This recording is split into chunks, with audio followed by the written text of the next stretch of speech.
Seorang nenek sihir jahat datang dan terbang menakut-nakuti warga. Warga negeri Oz ketakutan dengan kehadiran nenek sihir itu. Anna memberikan sebuah apel hijau pada Dewi dan mengatakan satu gigitan maka sakit hati Dewi akan hilang dan menjadikan hatinya kebal. Dewi bergegas mengambil apel itu lalu memakannya. Tiba-tiba sesuatu terjadi, angin berembus kencang. Dewi pun sadar bahwa anak kakaknya lah sebenarnya si penyihir jahat, bukan Glinda. Anna tersenyum. Dewi marah pada kakaknya karena selama ini telah dibohongi. Tiba-tiba tenggorokan Dewi terasa panas. Dia merontak kesakitan, badannya semboyongan, dan bayang-bayang Oscar menghantuinya. Dewi pun jatuh tersungkur. Tiba-tiba keluar tangan hijau yang mengerikan. Anna terkejut. Tangan hijau dengan cakar yang tajam itu menggores meja, dan muncul sesosok bayangan nenek sihir. Anna ketakutan karena Dewi telah berubah menjadi nenek sihir yang jahat dan siap membalas sakit hatinya pada Oscar. Kubah perlindungan negeri Oz dihantam oleh sebuah benda yang mirip dengan meteor. Semua orang ketakutan.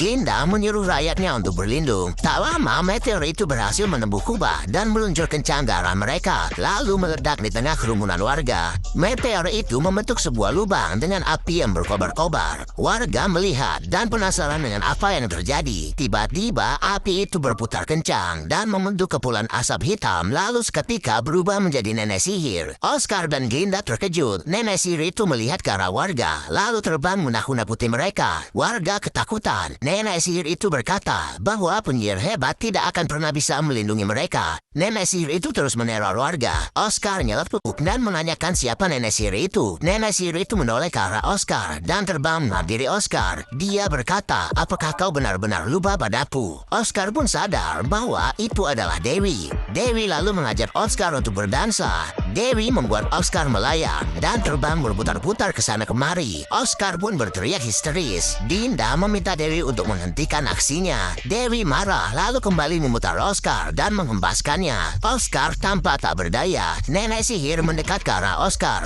dan mengeluarkan sihir apinya. Namun Glinda berhasil memadamkannya dan berkata pada Dewi bahwa itu bukan dirinya. Anna telah mengubah Dewi menjadi nenek sihir jahat. Glinda mencoba melindungi Oscar. Dewi berkata Glinda begitu naif karena telah percaya bahwa Oscar adalah seorang penyihir hebat sama seperti dirinya dulu. Lalu Dewi berkata dia dan pasukan kakaknya akan kembali untuk menyerang penduduk negeri Oz. Glinda pun mengatakan mereka tidak takut karena jika mereka bersatu mereka akan menjadi kuat. Dewi mengambil sapu penduduk dan menjadikannya sapu terbang. Lalu dia pergi meninggalkan tempat itu sambil tertawa. Penasaran dengan kisah selanjutnya?